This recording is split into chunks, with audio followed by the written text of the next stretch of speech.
Hello friends, welcome back to রূপান্তর YouTube channel. আজকে তাপের ঘটনা চ্যাপ্টারের আরো একটা গুরুত্বপূর্ণ টপিক নিয়ে হাজির হয়েছি।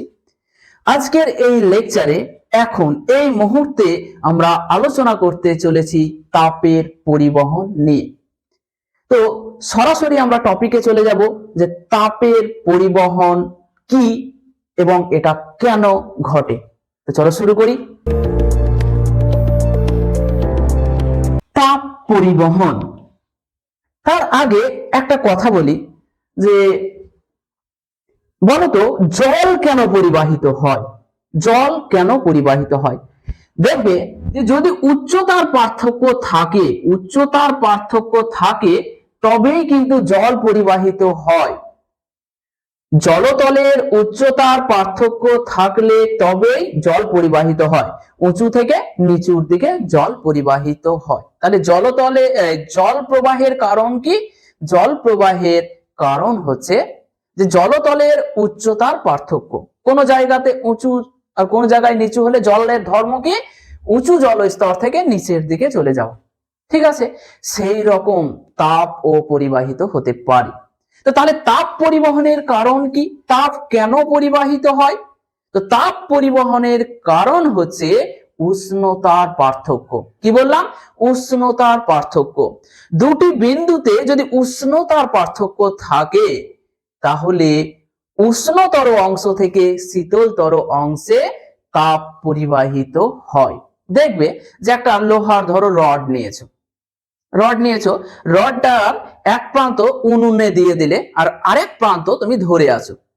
দেখবে যে উনুনে যে দিকটা দেওয়া আছে সেদিকটা আস্তে আস্তে গরম হবে এবং তুমি যে দিকটা ধরে আছো কিছুক্ষণ পর দেখা যাবে সেখানটাও গরম হতে লেগেছে, যদিও তুমি যেখানটা ধরে আছো সেখানটা উনুনে দেওয়া নেই। তাহলে সেখানটা কেন গরম হলো? এই যে উনুনের যে অংশটা ঢুকে আছে সেখানকার উষ্ণতা বাড়তে লেগেছে। ফলে কি হয়েছে?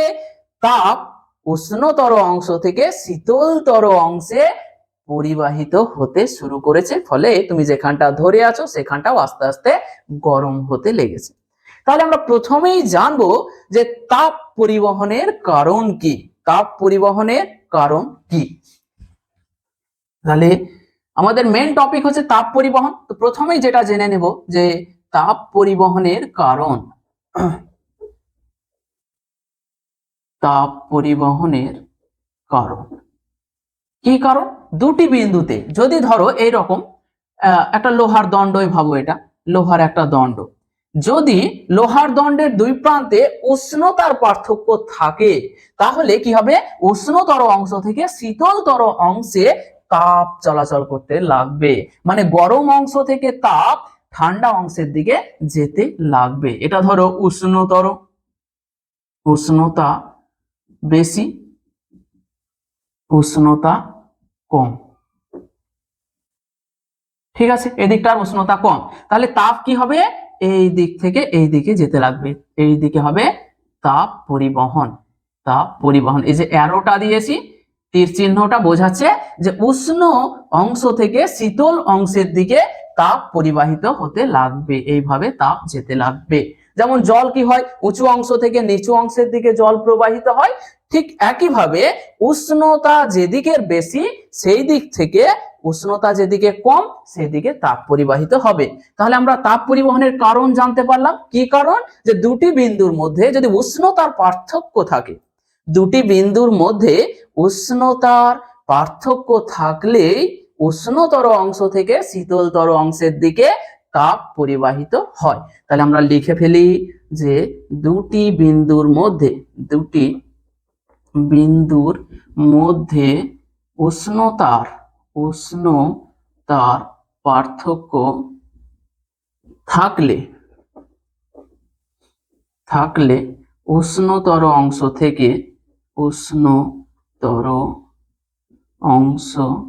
থেকে শীতলতর অংশে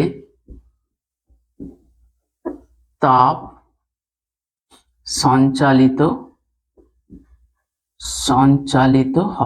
সঞ্চালিত বা পরিবাহিত হয়। তাহলে এটা খুব ইম্পর্টেন্ট, পড়তেও পারে যে কেন তাপের পরিবহন ঘটে। তাহলে কেন ঘটে, যে দুটি বিন্দুর মধ্যে যদি উষ্ণতার পার্থক্য থাকে তাহলে কিন্তু তাপ পরিবাহিত হবে, তুমি তাকে আটকাতে পারবে না। তাহলে তাপ পরিবহনের জন্য কি দরকার, উষ্ণতার পার্থক্য দরকার। একদিক যদি গরম আর একদিক যদি ঠান্ডা থাকে তাহলে তাপ পরিবাহিত হবেই হবে। ঠিক আছে, আচ্ছা, এরপরে আমরা যেটা জানবো যে কি কি উপায়ে বা কি কি পদ্ধতিতে তাপ সঞ্চালিত হতে পারে, কি কি উপায়ে বা কি কি পদ্ধতিতে তাপ সঞ্চালিত হতে পারে। তাহলে এটাকেও একটা কোশ্চেন আকারে আমরা লিখছি, কি কি পদ্ধতিতে, কি কি পদ্ধতিতে তাপ সঞ্চালিত সঞ্চালিত হতে পারে, সঞ্চালিত হয়, কি কি পদ্ধতিতে তাপ সঞ্চালিত হয়। ঠিক আছে, কি কি পদ্ধতিতে তাপ উষ্ণ অংশ থেকে শীতল অংশে তিনটি পদ্ধতিতে যেতে পারে।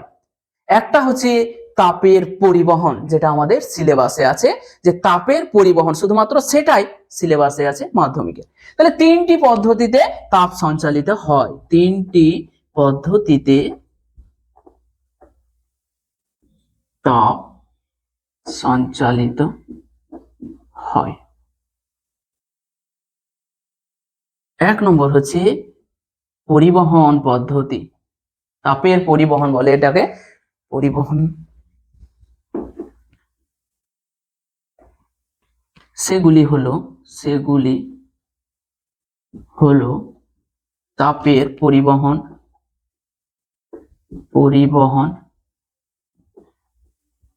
ঠিক আছে। দুই নম্বর হচ্ছে তাপের পরিচলন,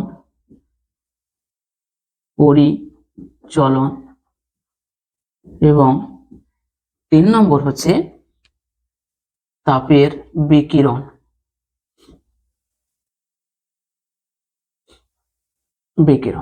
তার মধ্যে শুধুমাত্র এই যে এক নম্বরটা সিলেবাসে আছে, 2 নম্বর 3 নম্বর এগুলো যদি সায়েন্স নিয়ে পড়ো তখন দেখতে পাবে 11-এ আছে এই জিনিসগুলো। তো প্রথম যেটা সেটা হচ্ছে, তাহলে আমরা এখানে লিখবো শুধুমাত্র তাপের পরিবহন, শুধুমাত্র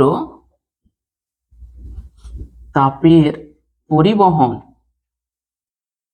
পরিবহন সিলেবাসে আছে, বাকি দুটো 11-এ আছে। ঠিক আছে, তাহলে তাপের পরিবহন, তাহলে যদি একটা করে শুধু যদি উদাহরণ দিই, তাপের পরিবহন, এই যে তুমি একটা রডকে নিয়ে উনুনে দিয়ে উষ্ণ অংশ থেকে শীতলতর অংশে যে পদ্ধতিতে তাপটা এলো সেটা হচ্ছে তাপের পরিবহন। তাপের পরিচলন কি, তাহলে ধরো হাঁড়িতে জল নিয়ে নিচে উনুনে বসিয়ে দিয়েছো, তাহলে নিচে কি হচ্ছে, তাপ দেওয়া হচ্ছে নিচে। তো কি হয়, প্রথমে নিচের জলটা গরম হয়, ওই জলটা গরম হওয়ার পর উপরে চলে আসে, আর উপরে ঠান্ডা জলটা নিচে চলে যায়। এই যে পদ্ধতি এটাকে বলা হয় তাপের পরিচলন। আর বিকিরণের উদাহরণ কি বলবো, এই যে সূর্য থেকে আমাদের কাছে তাপটা আসছে যে পদ্ধতিতে, সেটাকে বলা হয় তাপের বিকিরণ। বোঝা গেল? ঠিক আছে, এগুলো আমরা ডিটেলসে যাব না, শুধুমাত্র তাপের পরিবহন আমাদের সিলেবাসে আছে, সরাসরি আমরা চলে যাব তাপের পরিবহন জিনিসটা কি সেটা নিয়ে আলোচনা করার জন্য। তাহলে এটা মুছে দিলাম। তাপের পরিবহন খুবই ইন্টারেস্টিং, সারা জীবন মনে থেকে যাবে। আমি একটা উদাহরণ দিচ্ছি। উদাহরণ, ধরো বাড়ির সামনে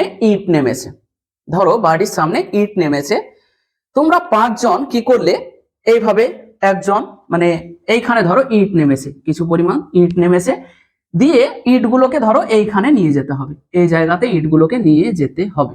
ঠিক আছে, এবার তোমরা 5 জন আছো, 5 জন কি করলে, এইখানে একজন দাঁড়িয়ে গেলে, এইখানে একজন দাঁড়িয়ে গেলে, এইখানে একজন দাঁড়িয়ে গেলে, এইখানে একজন দাঁড়িয়ে গেলে, এইখানে একজন দাঁড়িয়ে গেলে। কি করছে, প্রথম জন দাঁড়িয়ে আছে, যে যেখানে দাঁড়িয়ে আছে কেউ নড়ছে না। কি করছে, এইখান থেকে ইট নিচ্ছে, ও নড়ছে না, এই ইটটা ওর হাতে দিয়ে দিচ্ছে, নিয়ে এর হাতে দিয়ে দিচ্ছে, নিয়ে এর হাতে দিয়ে দিচ্ছে, তারপরে নিয়ে এর হাতে দিয়ে দিচ্ছে। তাহলে দেখো ইটটা কি হলো, এখান থেকে এখানে চলে গেল। তাপও এই পদ্ধতিতেই যায়, পরিবহন হলো এই পদ্ধতি। তাহলে দেখো এখানে কি হলো, যে ইটগুলো এইখান থেকে এইখানে চলে গেল, কিন্তু যাদের দ্বারা ইটগুলো গেল তারা কিন্তু স্থান পরিবর্তন করলো না। মানে এই ইটটা আমি নিলাম, ওকে দিয়ে দিলাম, ও নিল, ওকে দিয়ে দিল, ও নিল, ওকে দিয়ে দিল, কিন্তু কেউ নড়ছে না। এই তাপের যে এই পদ্ধতিটাকে বলা হয় তাপের পরিবহন। তাহলে পরিবহন কাকে বলবো? যে পদ্ধতিতে পদার্থের উষ্ণতর অংশ থেকে শীতলতর অংশে তাপ সঞ্চালিত হয়, কিন্তু মজার ব্যাপার হচ্ছে পদার্থের কণাগুলি স্থান পরিবর্তন করে না। পদার্থের ভেতরে কে আছে? এইখানে ধরো এটা হচ্ছে একটা পদার্থ, রডটাই ভাবো। তাহলে রডটা কি দ্বারা গঠিত? অসংখ্য কণা দ্বারা গঠিত। এই কণাগুলো আছে, এরকম ধরো অসংখ্য কণা আছে, কণা আছে,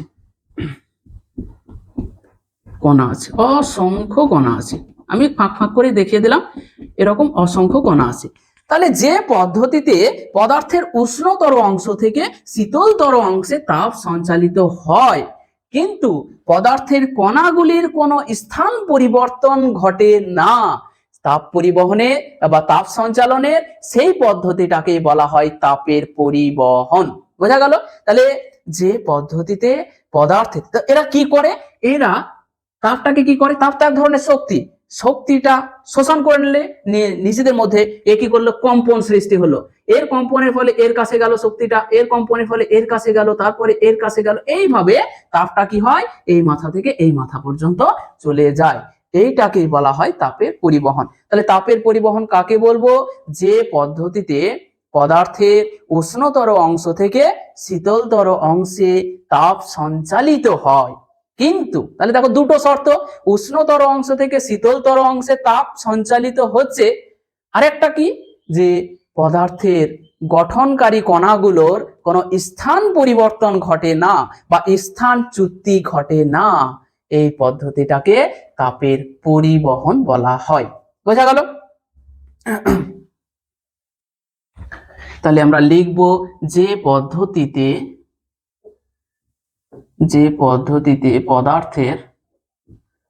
পদার্থের উষ্ণতর অংশ থেকে শীতলতর, যে পদ্ধতিতে পদার্থের উষ্ণতর অংশ থেকে শীতলতর অংশে তাপ সঞ্চালিত হয়, কিন্তু পদার্থের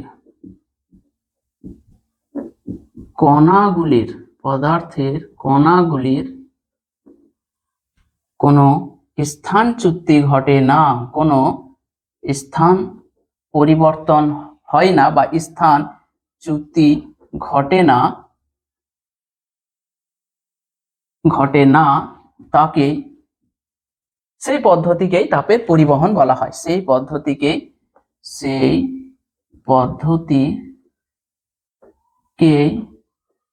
তাপের পরিবহন বলা হয়। সেই পদ্ধতিকেই তাপের পরিবহন বলা হয়।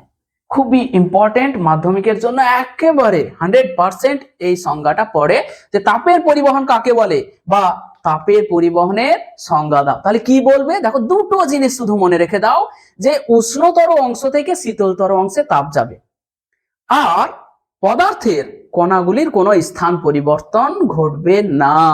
এই পদ্ধতিটাকে বলা হয় তাপের পরিবহন। লিখেছি দেখো, যে পদ্ধতিতে পদার্থের উষ্ণতর অংশ থেকে, আন্ডারলাইন করো, উষ্ণতর অংশ থেকে শীতলতর অংশে তাপ সঞ্চালিত হয়।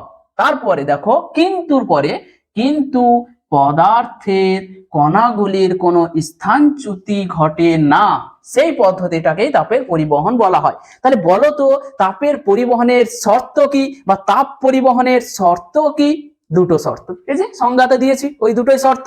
তাহলে তাপ পরিবহনের শর্ত দুটি হলো, উষ্ণতর অংশ থেকে শীতলতর অংশে তাপ যাবে, আর 2 নম্বর হচ্ছে পদার্থের কণাগুলির কোনো স্থান পরিবর্তন হবে না। ওকে, তাহলে তাপ পরিবহনের শর্ত, তাপের পরিবহনের শর্ত। তাহলে কটা শর্ত দেখতে পেলাম আমরা? দেখো ডাইরেক্ট লিখে দিছি, দুটো শর্ত পেয়েছি। পদার্থের পরিবহন পদ্ধতিতে পদার্থের উষ্ণতর অংশ থেকে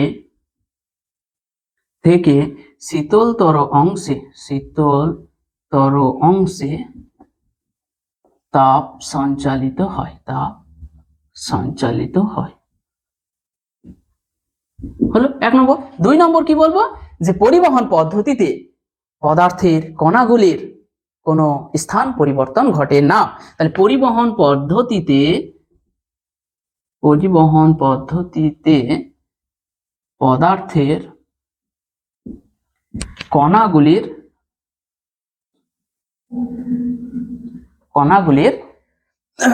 স্থান পরিবর্তন ঘটে না বা স্থানচ্যুতি ঘটে না, স্থান পরিবর্তন ঘটে না। এই দুটো হলো পরিবহনের শর্ত। তাহলে দেখো আমরা কি কি শিখে গেলাম অলরেডি। তাপ পরিবহন কেন হয়, তাই না, বা তাপ সঞ্চালিত কেন হয়, যে উষ্ণতার পার্থক্য থাকলে তাপ সঞ্চালিত হবে। তারপরে জানলাম যে কি কি পদ্ধতিতে তাপ সঞ্চালিত হতে পারে। দেখলাম 3টি আলাদা আলাদা পদ্ধতিতে তাপ সঞ্চালিত হতে পারে।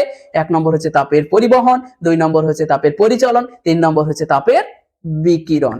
গেল, আমাদের শুধুমাত্র সিলেবাসে আছে তাপের পরিবহন। সরাসরি চলে এলাম তাপের পরিবহন কাকে বলে। তাহলে পরিবহন কাকে বলে, যে পদ্ধতিতে পদার্থের উষ্ণতর অংশ থেকে শীতলতর অংশে তাপ সঞ্চালিত হয়, কিন্তু পদার্থের কণাগুলির কোনো স্থানচ্যুতি ঘটে না, সেই পদ্ধতিটাকে বলা হয় তাপের পরিবহন। তারপরে শিখে নিলাম তাপ পরিবহনের তাহলে শর্ত কি, বা তাপের পরিবহনের শর্ত কি। দুটো শর্ত, উষ্ণতর অংশ থেকে শীতলতর অংশে তাপ যাবে। 2 নম্বর শর্ত, পদার্থের কণাগুলির স্থান পরিবর্তন ঘটবে না। বাস, এরপরে আমরা জানবো যে তাপ পরিবাহিতা জিনিসটা কি। তাপ পরিবাহিতা,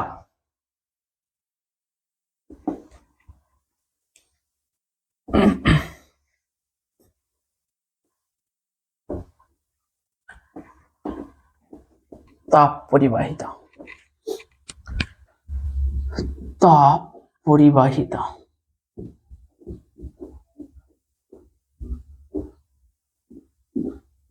তাপ পরিবাহিতা জিনিসটা কি আমরা জানবো। দেখো তো, তুমি উনুনে একটা রড ঢুকিয়ে দিয়েছো, যে আরেক প্রান্ত ধরে আছো এক হাতে, আরেক হাতে তুমি কি করেছো, সমান দৈর্ঘ্যের মানে রডটা যত বড় একটা কাঠ নিয়েছো, কাঠটাকে এক প্রান্ত ঢুকিয়ে দিয়েছো, আরেক প্রান্ত ধরে আছো। কি দেখবে বলো তো, কিছুক্ষণ পরেই রডটা যে হাতে ধরে আছো সেই হাতটা গরম অনুভব করবে, কিন্তু কাঠটা যে হাতে ধরে আছো সেটা তখন পর্যন্ত খুব বেশি গরম অনুভব করবে না।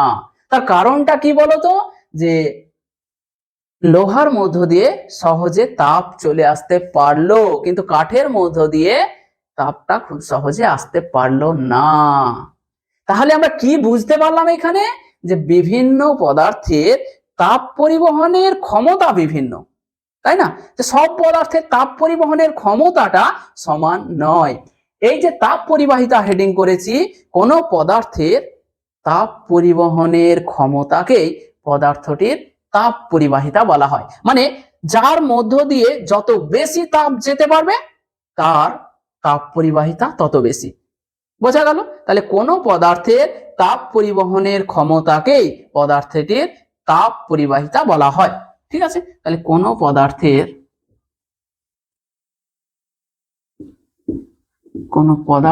তাপ পরিবহনের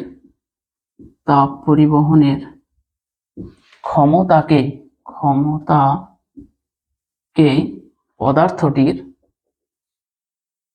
পদার্থটির তাপ পরিবাহিতা বলা হয়। হলো, যে পদার্থের তাপ পরিবহন ক্ষমতা যত বেশি তার তাপ পরিবাহিতা তত বেশি। তাহলে আমরা এখান থেকে কি বলতে পারি, স্টার দিয়ে, বিভিন্ন পদার্থের তাপ পরিবহন ক্ষমতা তথা তাপ পরিবাহিতা বিভিন্ন। বিভিন্ন পদার্থের তাপ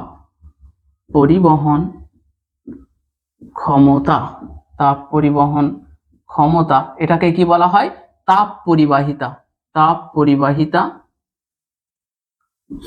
বিভিন্ন।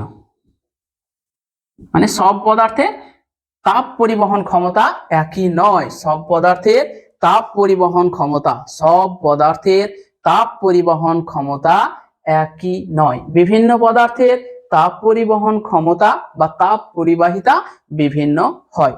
আচ্ছা, এরপরে আমরা চলে আসবো, হ্যাঁ এখানে আরেকটা জিনিস বলা হয় যে এইটা প্রমাণ করার জন্য বিভিন্ন পদার্থের তাপ পরিবহন ক্ষমতা যে বিভিন্ন, সেটা প্রমাণ করার জন্য একটা পরীক্ষা করা হয়েছিল।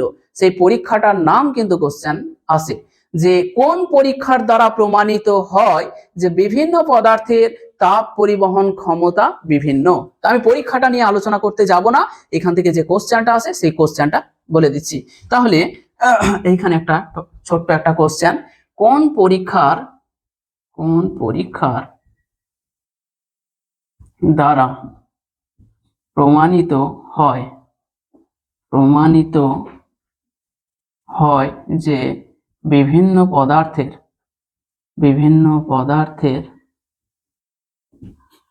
তাপ পরিবহন ক্ষমতা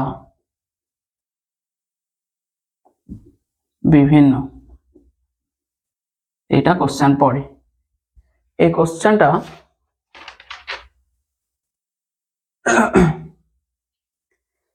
তো ডাইরেক্ট উত্তর লিখে দিচ্ছি, ইনজেনহাউজ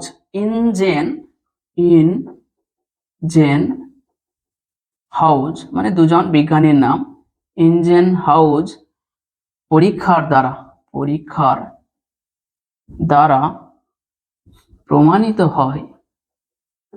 প্রমাণিত হয় যে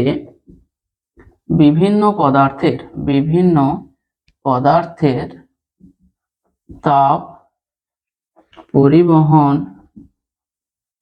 ক্ষমতা বিভিন্ন। কোন পরীক্ষার দ্বারা? ইনজেনহাউজ, আন্ডারলাইন করে রাখো, আলাদা কালিতে আন্ডারলাইন করো যে ইনজেনহাউজ পরীক্ষার দ্বারা প্রমাণিত হয় যে বিভিন্ন পদার্থের তাপ পরিবহন ক্ষমতা বিভিন্ন। ওনারা কি করেছিলেন যে অ্যালুমিনিয়াম, তামা, তারপরে লোহা, এরকম কয়েকটা ধাতু নিয়ে ওদের সবার সমপরিমাণ উষ্ণতা বৃদ্ধি করেছিলেন আর অপরদিকে মোমের প্রলেপ দিয়ে রেখেছিলেন। তাহলে তাপ যার যার যত প্রবাহিত হবে মোম তার গলে যাবে। এই পরীক্ষাটা ওনারা দেখিয়েছিলেন। আমার ভিডিওতে সেটা ব্যাখ্যা করার মতো সময় নেই, তাই যেটা কোশ্চেন হয় শুধু কোশ্চেনটা আমি লিখে দিয়েছি যে কোন পরীক্ষার দ্বারা প্রমাণিত হয় যে বিভিন্ন পদার্থের তাপ পরিবহন ক্ষমতা বিভিন্ন। উত্তর হচ্ছে ইনজেনহাউজ পরীক্ষা। দুজন বিজ্ঞানী ইনজেন এন্ড হাউজ, এই দুজন করেছিলেন, তাই নাম দেওয়া হয়েছে ইনজেনহাউজ পরীক্ষার দ্বারা প্রমাণিত হয় যে বিভিন্ন পদার্থের তাপ পরিবহন ক্ষমতা বিভিন্ন। এরপরে আমরা চলে আসব যে তাপের সুপরিবাহী কাকে বলে আর তাপের কুপরিবাহী কাকে বলে। সুপরিবাহী, তাপের সুপরিবাহী পদার্থ।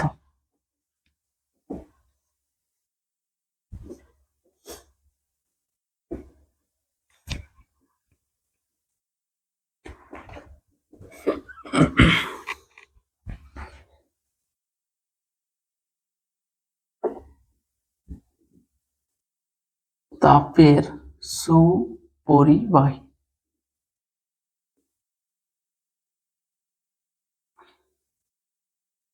তাপের সুপরিবাহী জিনিসটা কি? দেখো সারা জীবন মনে থেকে যাবে, নামটা আগে খেয়াল করো। পরিবাহী মানে কি? পরিবাহী মানে হচ্ছে যাদের মধ্য দিয়ে পরিবাহিত হতে পারে। পরিবাহী মানে হলো যাদের মধ্য দিয়ে পরিবাহিত হতে পারে। আর সু মানে কি? ভালো। তাহলে যাদের মধ্যে দিয়ে ভালোভাবে বা সহজে পরিবাহিত হতে পারে কে? তাপ, তাপের সুপরিবাহী।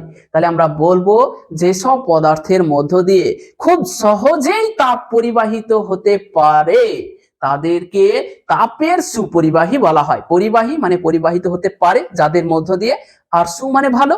তাহলে যেসব পদার্থের মধ্য দিয়ে খুব সহজেই তাপ পরিবাহিত হতে পারে তাদেরকে তাপের সুপরিবাহী বলা হয়। তাহলে যেসব পদার্থের মধ্য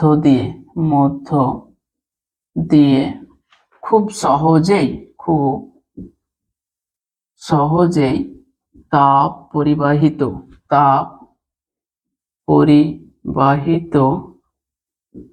হতে পারে যেসব পদার্থের মধ্য দিয়ে খুব সহজেই তাপ পরিবাহিত হতে পারে তাদের তাপের সুপরিবাহী বলা হয়। তাদের তাপের সুপরিবাহী পরিবাহী বলা হয়। এই গেল। উদাহরণ কি দেব? উদাহরণ খুবই ইম্পর্টেন্ট এই কোশ্চেনটা। তাপের সুপরিবাহী কাকে বলে? উদাহরণ দাও। তাহলে যেমন তামা বা লোহা, তামা, সোনা, রূপো ইত্যাদি। মানে এক কথা এখানে ব্র্যাকেটে লিখি সকল ধাতু হলো তাপের সুপরিবাহী। ঠিক আছে, ব্র্যাকেটে ক্লোজ করে দিলাম। প্রায় বলে লিখি, প্রায় সকল ধাতু হলো তাপের সুপরিবাহী। তাহলে তাপের সুপরিবাহী কাকে বলে? উদাহরণ দাও। লোহা, তামা, সোনা, রূপা এগুলো সব হলো তাপের সুপরিবাহী। এখান থেকেই এই কোশ্চেনটা পড়ে। তাপের সুপরিবাহী কাকে বলে? দুটো উদাহরণ দাও, দিয়ে দেবে। আচ্ছা, এরপরে যেগুলো করব স্টার দিয়ে, প্রত্যেকটা হট টপিক, প্রত্যেকটা কোশ্চেন মাধ্যমিকের জন্য 100%। সেটা হচ্ছে, প্রথম কোশ্চেন হচ্ছে যে কোন ধাতুর তাপ পরিবাহিতা সবচাইতে বেশি? কোন ধাতুর তাপ পরিবাহিতা সবচাইতে বেশি? এটা কিন্তু একটা গয়না, সবাই পড়ে। চাঁদি বা রূপোর তাপ পরিবাহিতা সবচাইতে বেশি, সকল ধাতুর ক্ষেত্রে থেকে বেশি। তাহলে 1 নম্বর লিখো, কোন ধাতুর তাপ পরিবাহিতা বা তাপ পরিবহন ক্ষমতা, তাপ পরিবাহিতা সব থেকে বেশি।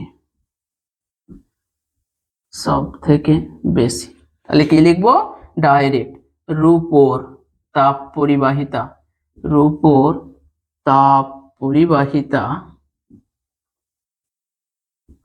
সব থেকে বেশি।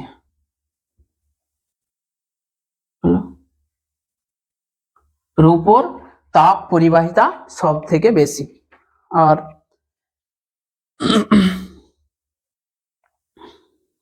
2 নম্বর,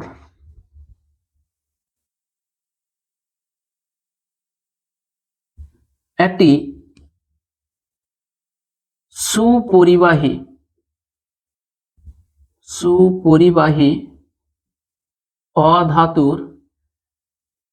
অধাতুর নাম লিখো। কোশ্চেন পড়ে, খুবই ইম্পর্টেন্ট। কি লিখেছি দেখো, সুপরিবাহী, কিন্তু অধাতু হতে হবে। অধাতু, আমরা এখানে কি লিখেছি? প্রায় সকল ধাতু হলো তাপের সুপরিবাহী। আর এখানে কোশ্চেন কি লিখেছে? একটা অধাতু কিন্তু সুপরিবাহী। তো গ্রাফাইট হলো একটা অধাতু কিন্তু তাপের সুপরিবাহী। গ্রাফাইট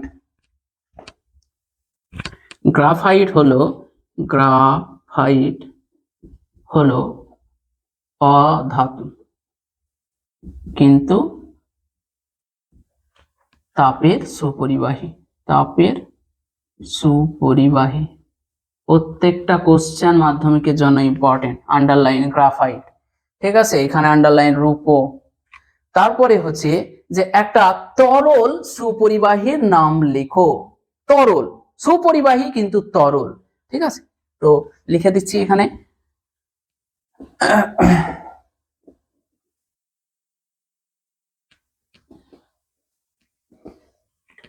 একটি তরল সুপরিবাহীর নাম লিখো। সেটা হচ্ছে পারদ। পারদ হলো তরল কিন্তু তাপের সুপরিবাহী।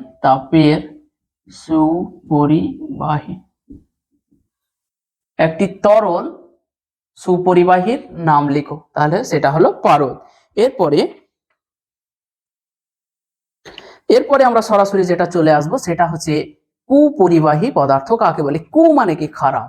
পরিবাহী, তাহলে যারা তাপের খারাপ পরিবহন করে বা যাদের মধ্য দিয়ে তাপ পরিবাহিত হতে পারে না তাদেরকে তাপের কুপরিবাহী বলা হয়। কাঠ বলো, কাগজ বলো, এরা হচ্ছে বাতাস, এরা হচ্ছে তাপের কুপরিবাহী।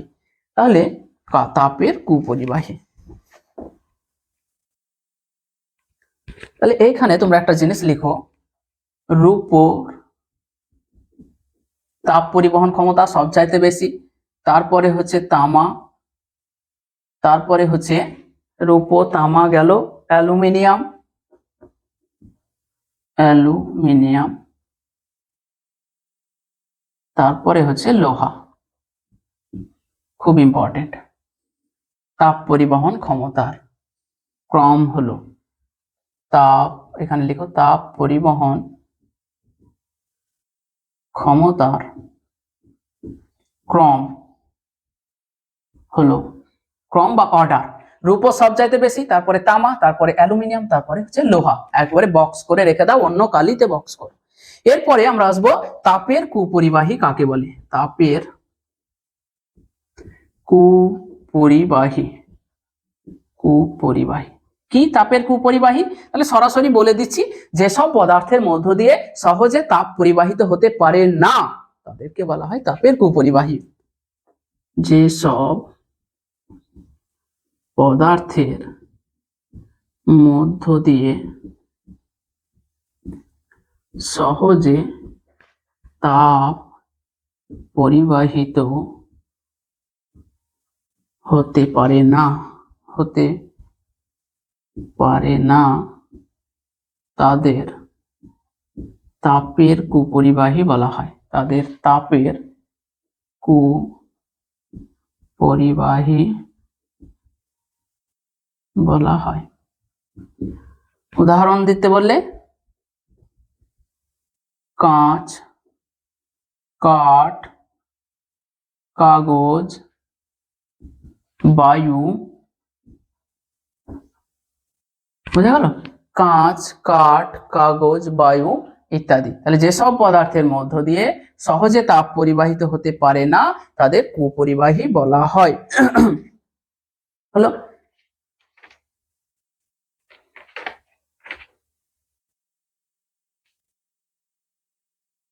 এরপরে আমরা বায়ু ইত্যাদি, এইখান থেকে একটা কোশ্চেন পড়ে, সেটা হলো শূন্য স্থানের তাপ পরিবাহিতা কত? শূন্য স্থান মানে যেখানে কিছু নেই, যেখানে কিছু নেই সেখানে কে তাপ পরিবহন করবে? কেউ নেই। তাহলে শূন্য স্থানের তাপ পরিবাহিতা বা তাপ পরিবহন ক্ষমতা শূন্য। ঠিক আছে, তাহলে শূন্য মাধ্যমের, শূন্য মাধ্যমের তাপ পরিবহন ক্ষমতা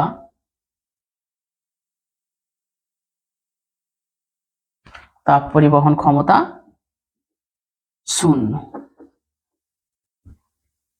এটা আন্ডারলাইন করে রাখো, খুব ইম্পর্টেন্ট কোশ্চেন পড়ে। শূন্য মাধ্যমের তাপ পরিবহন ক্ষমতা কত? তাহলে শূন্য মাধ্যমের তাপ পরিবহন ক্ষমতা হলো শূন্য। আচ্ছা, এরপরে আমরা কিছু বাস্তব জীবনে যে সমস্ত আমরা ঘটনা অনুভব করি বা উপলব্ধি করি সেই রকম দু তিনটে কোশ্চেন নিয়ে আলোচনা করব। দেখবে যে শীতকালে সিমেন্টের মেঝে দিয়ে যখন হেঁটে যাচ্ছ তখন খুব ঠান্ডা লাগে, কেন? এটাই কোশ্চেন, যে সিমেন্টের মেঝেতে হাঁটলে ঠান্ডা অনুভব কেন? কোশ্চেন। সিমেন্ট বলো, মার্বেল বলো,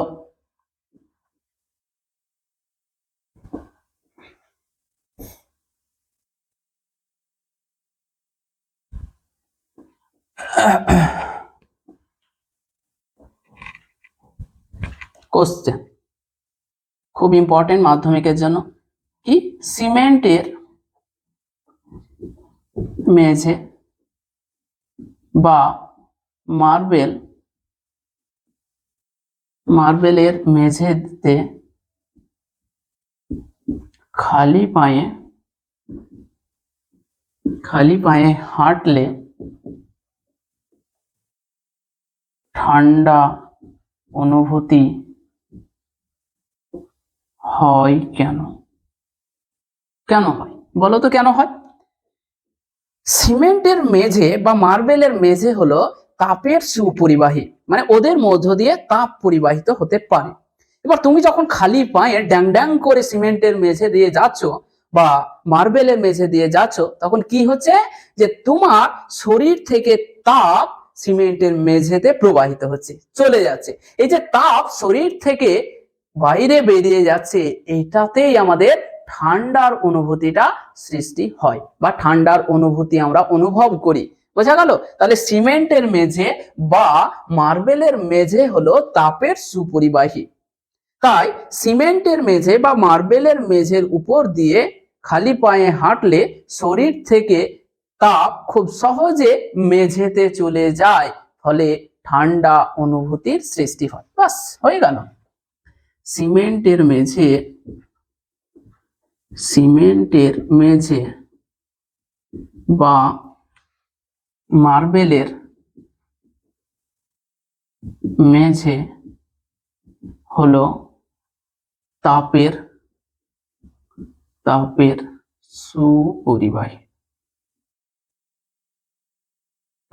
সুপরিবাহী। তাই সিমেন্টের মেঝে বা মার্বেলের মেঝেতে খালি পায়ে হাঁটলে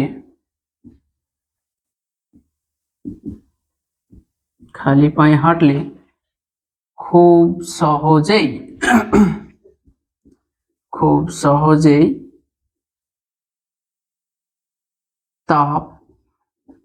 তাপ শরীর থেকে মেঝেতে পরিবাহিত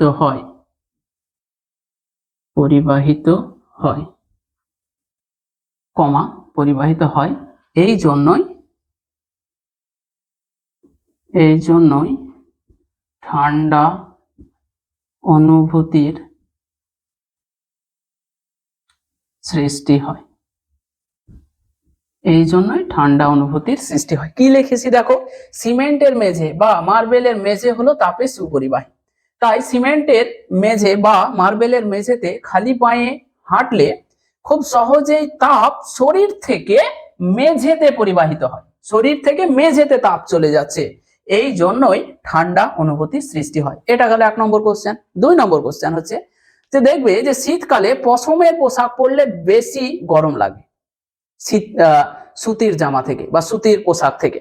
তাহলে এটাও একটা কোশ্চেন হয় যে শীতকালে সুতির পোশাক অপেক্ষা পশমের পোশাক পরলে কম ঠান্ডা লাগে কেন? এটা কোশ্চেন। আগে কোশ্চেনটা লিখে নিই।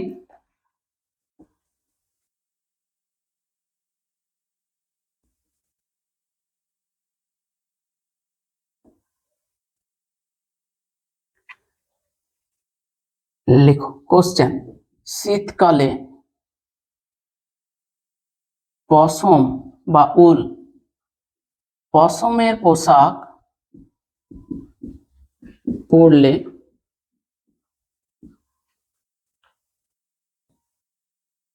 কম ঠান্ডা লাগে কেন?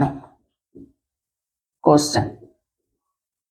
আগে বলো তো, বায়ু তাপের সুপরিবাহী না তাপের কুপরিবাহী? একটু আগেই যখন তাপের কুপরিবাহী পদার্থ কাকে বলে লিখলাম, তখনই উদাহরণ দিয়েছিলাম যে কাঁচ, কাঠ, কাগজ, বায়ু মানে বাতাস, এরা হলো তাপের কুপরিবাহী পদার্থ। তাহলে বাতাস তাপ পরিবহন করতে পারে না, এটা যেন মাথায় থাকে।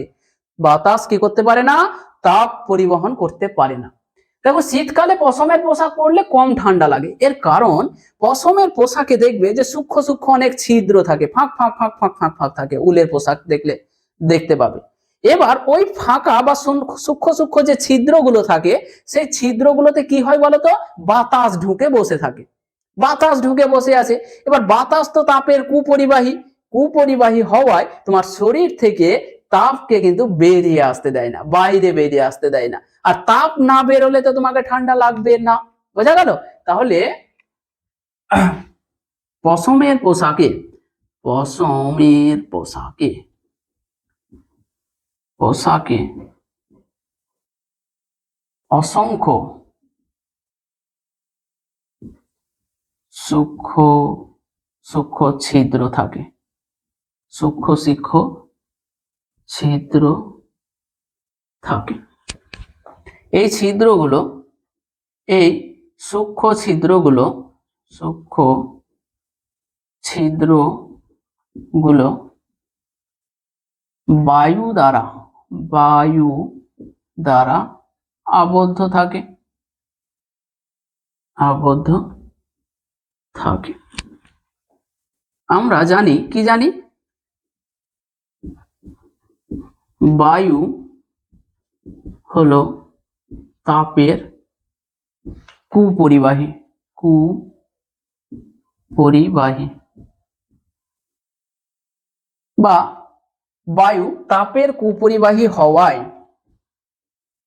বায়ু তাপের কুপরিবাহী, বায়ু তাপের কুপরিবাহী হওয়ায় শরীর থেকে সহজে তাপ বাইরে বেরিয়ে আসতে পারে না, বেরিয়ে আসতে পারে না, তাপ বেরিয়ে আসতে পারে না, ফলে ঠান্ডা কম লাগে। এইটাই হলো মূল ফান্ডা, যে পশমের পোশাকে কি হয়, অসংখ্য সূক্ষ্ম সূক্ষ্ম ছিদ্র থাকে। এই সূক্ষ্ম ছিদ্রগুলো বায়ু দ্বারা আবদ্ধ থাকে। এবার বায়ু তাপের কুপরিবাহী হওয়ায় শরীর থেকে সহজে তাপ পশমের পোশাক ভেদ করে, শরীর থেকে সহজে তাপ পশমের পোশাক ভেদ করে বাইরে বেরিয়ে আসতে পারে না, ফলে ঠান্ডা কম লাগে। এই গেল 2 নম্বর কোশ্চেন। আরেকটা কোশ্চেন খুবই ইম্পর্টেন্ট, যে শীতকালে দেখবে যে এক টুকরো, ধরো লোহার টুকরো পড়ে আছে একটা, আর একটা কাঠের টুকরো পড়ে আছে, সারা রাত ধরে পড়ে থেকেছে, মানে ওরা একই উষ্ণতায় আছে। এবার তুমি কাঠটাকে হাত দিয়ে দেখলে কম ঠান্ডা লাগছে, লোহাটাকে হাত দিয়ে দেখলে অনেক বেশি ঠান্ডা লাগছে। কেন হয় এরকম? কেন হয়? চলো আলোচনা করি।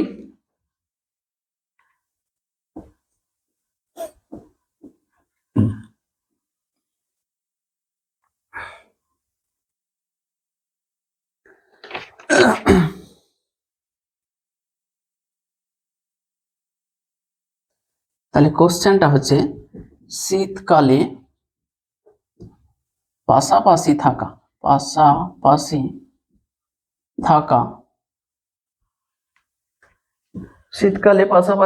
থাকা একটি লোহার দণ্ড, একটি লোহার দণ্ড ও একটি কাঠের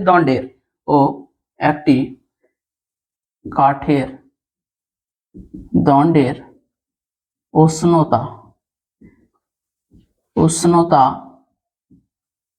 সমান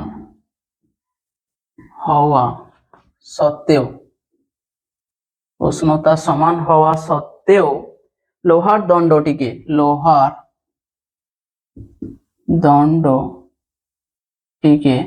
বেশি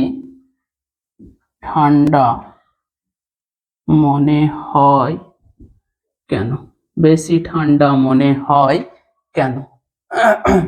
এই গেল কোশ্চেন। কি বলছে? শীতকালে পাশাপাশি থাকা একটি লোহার দণ্ড ও একটি কাঠের দণ্ডের উষ্ণতা কিন্তু সমান, দুজনেরই উষ্ণতা সমান হওয়া সত্ত্বেও লোহার দণ্ডটিকে বেশি ঠান্ডা মনে হয় কেন? কেন বেশি ঠান্ডা মনে হয়?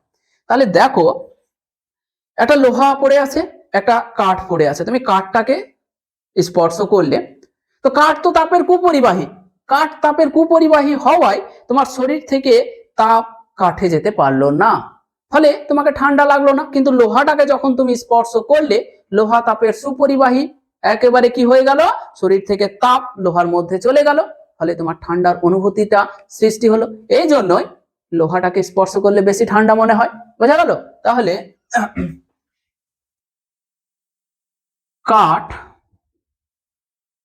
কাঠ হলো তাপের কুপরিবাহী কুপরিবাহী। ফলে কাঠের টুকরোকে স্পর্শ করলে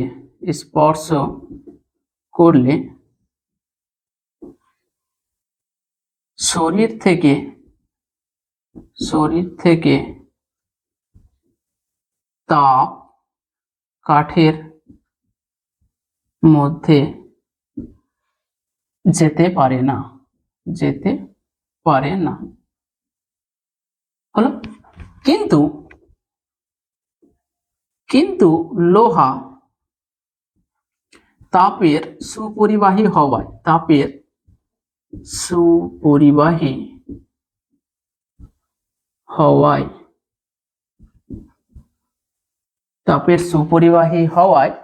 লোহার দণ্ডকে স্পর্শ করা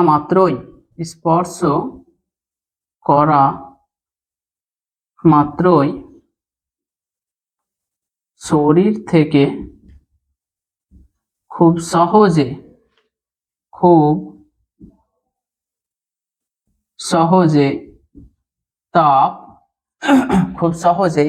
তাপ লোহার দণ্ডে, কি লিখেছি, তাপের সুপরিবাহী হওয়ায় লোহার দণ্ডকে স্পর্শ করা মাত্রই শরীর থেকে খুব সহজেই তাপ লোহার দণ্ডে পরিবাহিত হয় ফলে ঠান্ডা অনুভূতির সৃষ্টি হয়।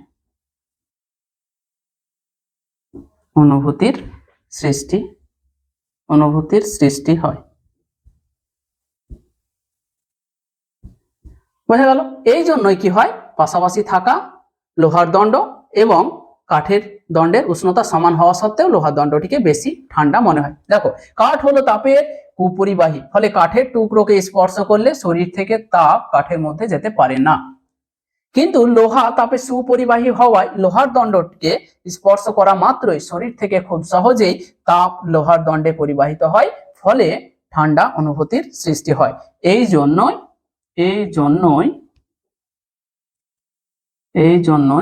লোহার দণ্ডটিকে